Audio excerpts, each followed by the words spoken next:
Black Twitter. It gives kitchen table conversations a public forum and often leads the way. The Trayvon Martin story was not covered by the New York Times the first, I believe, 2 weeks that he was dead. Black Twitter was on it, hardcore. You can't get any less hardcore than these movies, made by, for, and about Hasidic women. What makes our films kosher is that there is no violence, no romance, no cursing. We can't promise no cursing with these folks. Inside the world of Brooklyn's underground radio scene. This week, getting niche with the multitude of Brooklyn's media voices.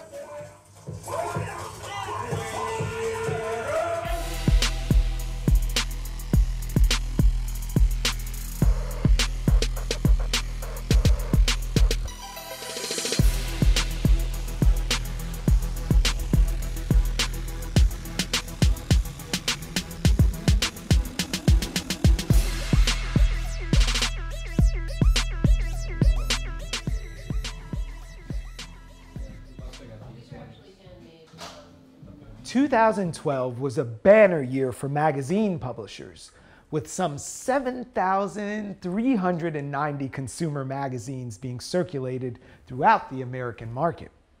Here at regular visitors in Boerum Hill, you can enjoy a cup of joe and peruse the latest edition of Broccoli, and work your way all the way through to this month's wallpaper.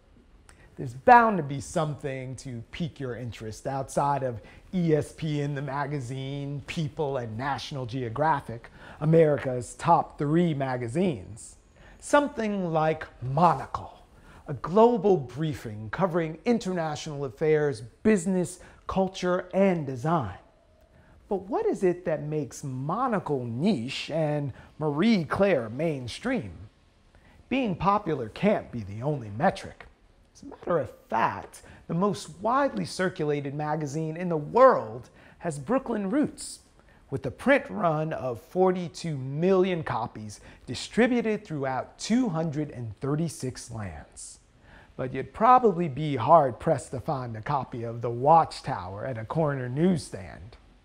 So popularity may not move your monthly from niche to mass market. According to the folks at the Nielsen Rating Company, in 2017, no single TV show ranked in the top 5 among both white, black, Asian Americans, or Hispanic viewers, although The Walking Dead scored a 3 out of 5. White America loves some NCIS. Empire is tops with African Americans. The Latinx crowd lives for The Walking Dead. And America's Got Talent has got Asian Americans on lock. But would you call any of those shows, with their millions of viewers, niche? When it comes to media appealing to a specialized segment of the market for a particular kind of product or service, having the right product at the right time can be a gold mine. Just ask Bob Johnson, who sold BET, Black Entertainment Television, a little network he founded back in 1980 for $3 billion 20 years later. Or a little girl from Nutley, New Jersey, who would go on to build an empire, teaching people the finer points of homemaking. Now, we're not saying everyone featured in this episode will eventually become a media mogul, but we're also not counting them out. Maybe you'll catch a rising star or just become a little bit better informed as we go in on niche media. What makes our films kosher is that there is no violence, no romance, no cursing, no bad language, no nudity. Basically, it's a boring movie. Hey, hey! If I wasn't doing movies, I'd be doing movies. Bagel stock, we have room 7 available. There's a creative side of me that needs to constantly be creating. I tried to take a sabbatical for a year, and I was not successful. I cater to the Orthodox women specifically who are not watching movies at the theaters or at home. They're not watching any secular movies. We cover such a tiny little niche because the very, very Orthodox are not watching it, and the ones who are a little more out there and a little more modern are also not watching it. We fill that little hole.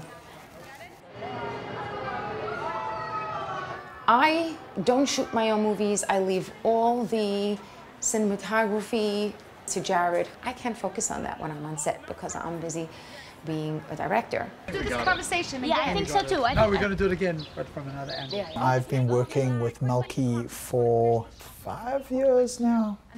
I went to film school. I got a master's degree in film. I've worked on like a number of film sets. What I found like very interesting about the films that are being produced in the Hasidic community is that they're really making it happen with next to little or no resources whatsoever. Why is it going to take 2 hours? It will. This just took 2 hours. Right. It's just us, just women performing for just women. We're not performing for men. We don't act together with men. In our community, everything is kept separate. You don't even notice after a while. It's not like an obvious thing where you're like, oh, we're the men. What's great about this house is that it has balloons in front. Look how cool it is that there are greens in front of this house. Why do we love it when someone cracks up? If they crack up in the middle of acting, that's called a blooper? How's everyone at back home? Oh, good. Everyone's really good. Jared is part of the process because that's his job, and of course his rabbis have told him that this is what you do for a living, and it's different. Just like a doctor has different rules when it comes to checking women, same thing with someone who's a cinematographer. If he has to work with women, it's different. Years ago when I first started, I got that initial kind of allowance to do it, so I'm basing all of it on that. What were they actually singing?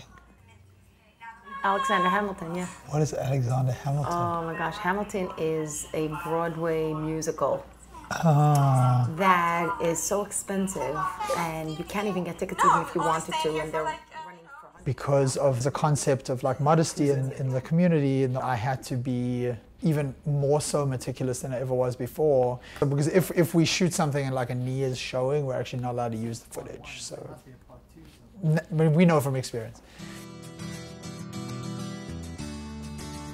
I've already made 4 full feature movies, and I'm working on my 5th right now. The movies that I've done, all based on a girl with Asperger's. Her name is Molly. It's just basically how the community accepts her throughout her life. In Molly 1, she wants to go to school. In Molly 2, she wants to be married like everybody else in our community because we get married. And then in Molly 3, she has a child. And you have me. Together we, was we were meant to be. These films premiere on Chol Hamoed of Sukkot and Pesach.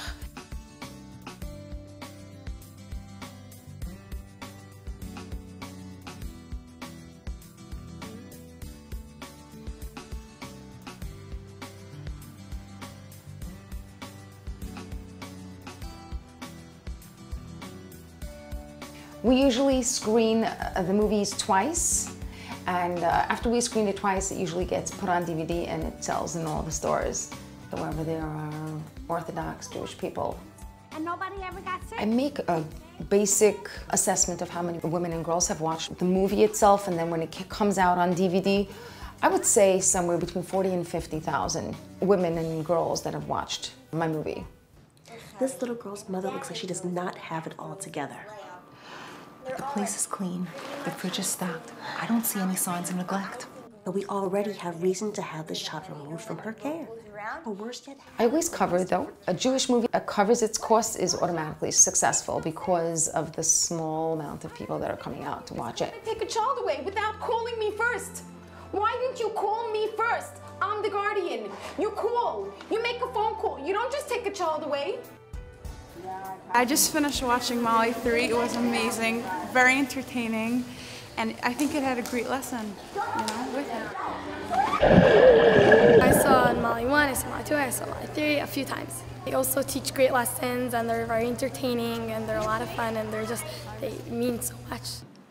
We have an appointment with a lawyer. It'll be okay. Everything's going to be worked out. She's really, really good, and she knows how to fix things. This is my sister, and she better come to my movies if she knows what's good for her. I'm a fan. Now, did I do something wrong? Women in the ultra-Orthodox Jewish community so badly need entertainment at the same time as inspiration. But you know what? The lessons are really nice. I go all over the world. Wherever I go, people recognize me. I'm in Israel, I'm in England, and people are stopping me, and I'm like, oh, you watched my movie all the way in England? Ah! It's exciting. Okay, Shlomi, come here. You were telling me. Shlomi. In between doing my movies, I also have kids. Let's put it differently. In between my family, which is really first, my 7 kids, they're my life, and they're everything to me. In between, I make movies. I'm stilt. I am Hasidic. I consider myself very open-minded. I love all people from all different walks of life. Yeah, I know what you're talking about. Shlomi, your hands smell like outside. You know what outside smells like? It has like a smell. Could you wash it with soap, please? But I will say that my kids are first. And I will remind you that when the time comes. What are you going to remind me? What you say? That your kids come first. Okay. That's it. Time's up. There's something about being sheltered that is beautiful. My children aren't exposed to different things that other kids their age might be exposed to. And I'm able to step out and see more than just my little cocoon. Not too many women in my community are making movies, so I stand out a little as being a little different, but yet I'm very accepted in the community, and I make sure to stay within the guidelines so that I'm behaving. It's sometimes a tough line for me to straddle, but I have found a way to be in both worlds, and I'm loving it.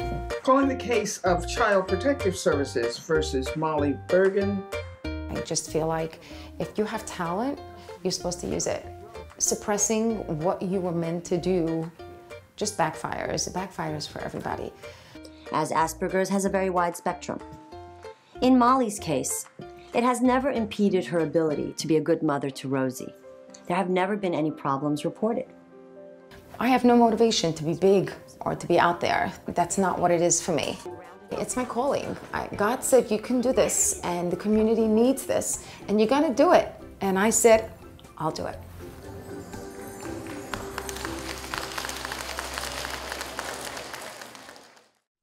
It's the front stoop of the social media sphere. 140 characters and beyond.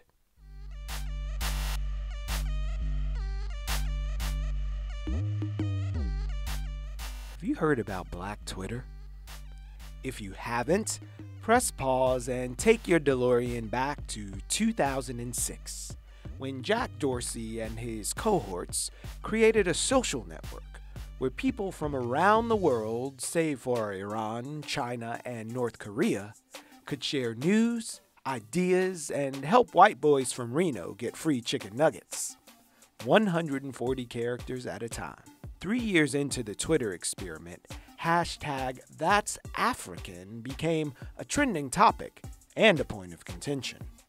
Was it an insult or an inside joke? And just who was doing the laughing? The hashtag That's African debate became a turning point for Black Twitter. A conversation started and a community coalesced. Nearly a decade later, Black Twitter isn't a site to visit, it's a state of mind to inhabit. It is fluid enough to be a space for fun, to be a space for revolution and movement. And I mean, you know, when you do both of that, you're really taking the medium of Twitter and using it in a really powerful way.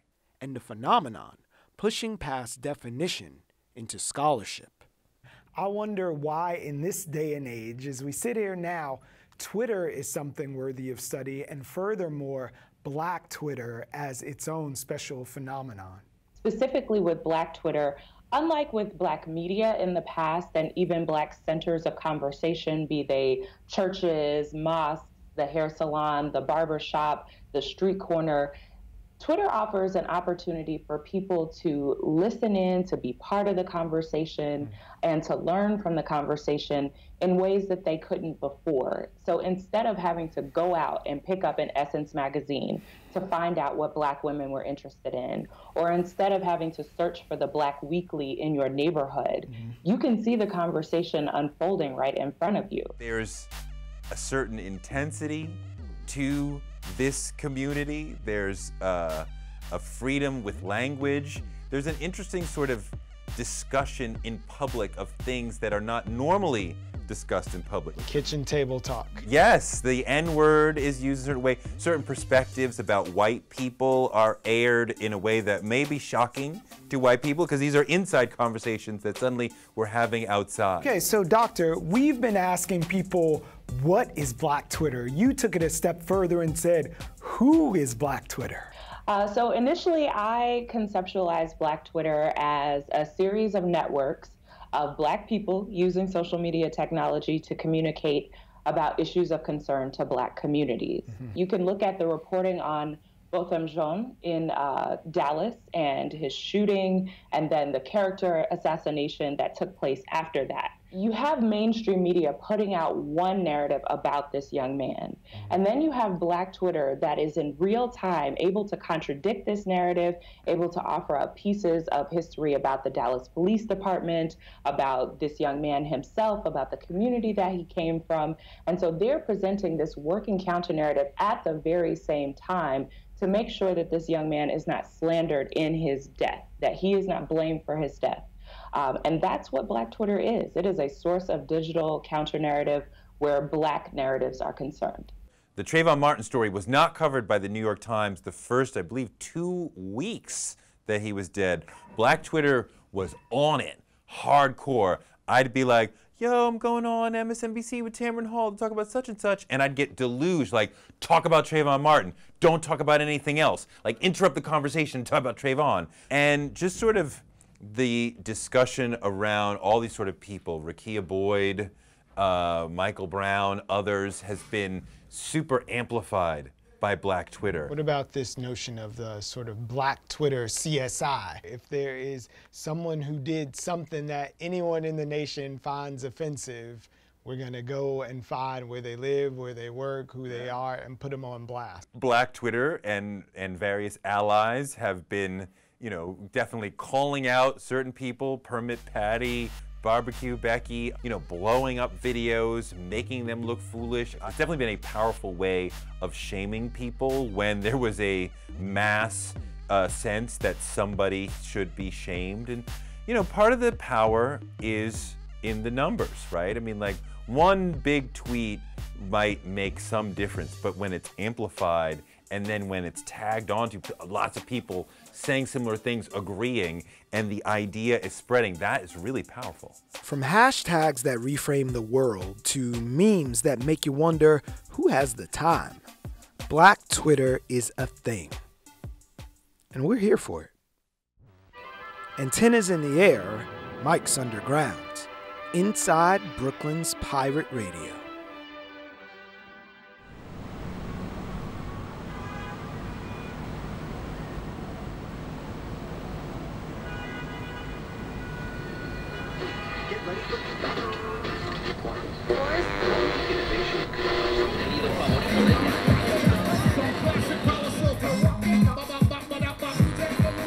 There are more illegal stations in the New York metropolitan area than there are legally licensed stations. And the problem is growing. Pirates disrupt the emergency alert system. Pirates threaten public health. The FCC has never been a particularly well-funded federal agency. And what's happened in the last 20 or 30 years, there's just been such a proliferation of pirate broadcasters, especially in urban areas, all through Queens and Brooklyn, especially Brooklyn. We put a new station on the air in New York City, and we immediately had terrible interference. There are no more spaces to put any more stations on the air. the ship-based pirate broadcasters, especially around England and Northern Europe, that led to it being called pirate broadcasting. West Indian communities, Haitian communities, such that the community really does need something. But unfortunately, the FCC's method for getting low-power FM license out there was incredibly difficult and Byzantine. The way radio was deregulated in the 80s and 90s, led to pretty much a destruction of it as a community service, and it gave a financial incentive to large companies to operate radio stations in a way that really undermined what's so great about radio. The fact that it's cheap, live, spontaneous, can react to a local community. Nobody knew it was illegal. Even some of us, when we started, didn't know.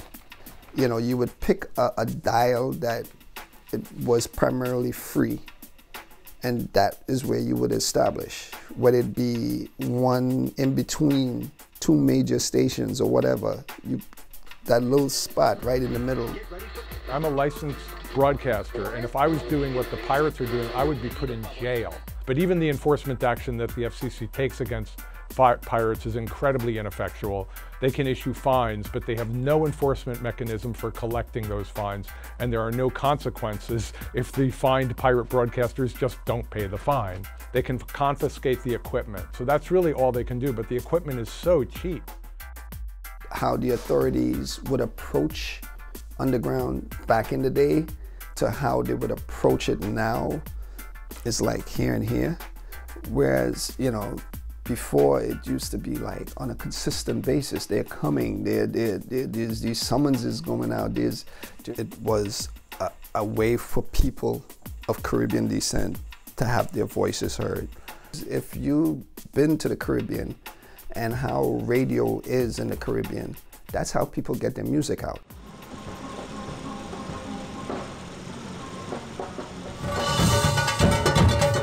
Groove is something that the slaves would impersonate their masters of their way of ridiculing their masters. I think it's the source of freedom, of being able to let go, where you're hearing the music and you could dress it in your attire, you can do what you want, you have paint on you, you have mud on you, and it's just a good time. People are starting to be more connected with their Caribbean roots. I remember back in the day, you couldn't be driving your car and be blasting Caribbean music. It wasn't a thing. Now, you hear soca music, blasting in people's cars like nothing.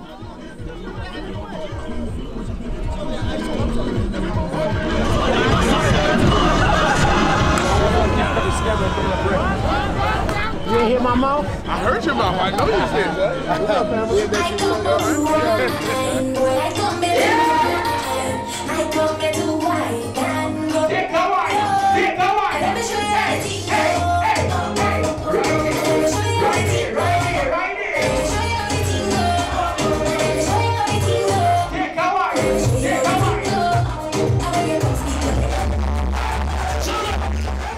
It's depending on what kind of vibe you like, those are the parties you're gonna go to.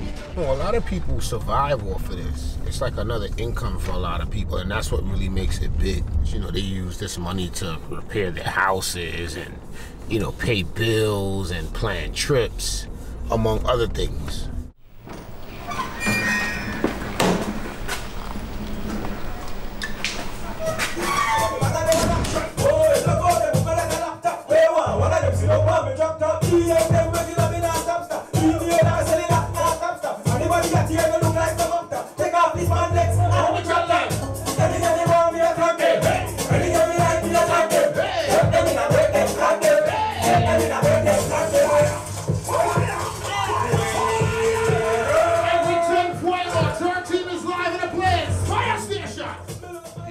That's giving you Caribbean music full on 24, the hot stuff, the music that they're playing in the clubs and in the fetes, and then in the boat rides. A lot of events going on in the community and people want to know about it. So the underground station is a good way for people to get that information.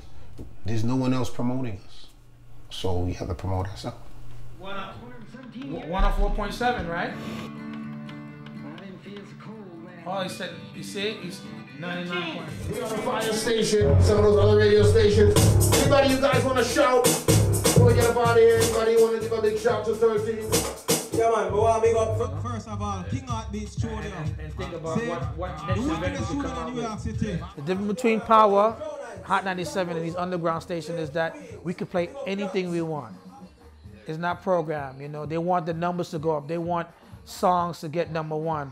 When we play them, it's like we could play anything. We could get out the box if we want to, you know. We don't have that bars going down your throat. I need to play Jay-Z today 50 times a day. So that's the difference.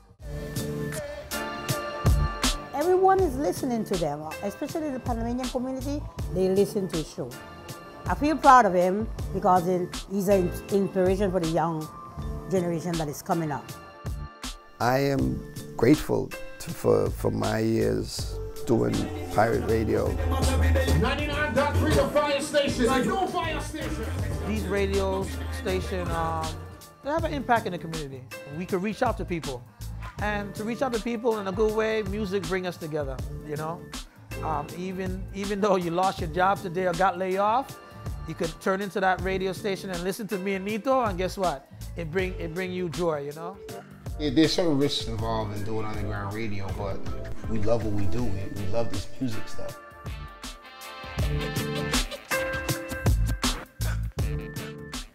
Thanks for going in with us on Niche Media. You can always rewind or check out any of the past episodes on the show on the web at youtube.com/BRIC TV. Bye now.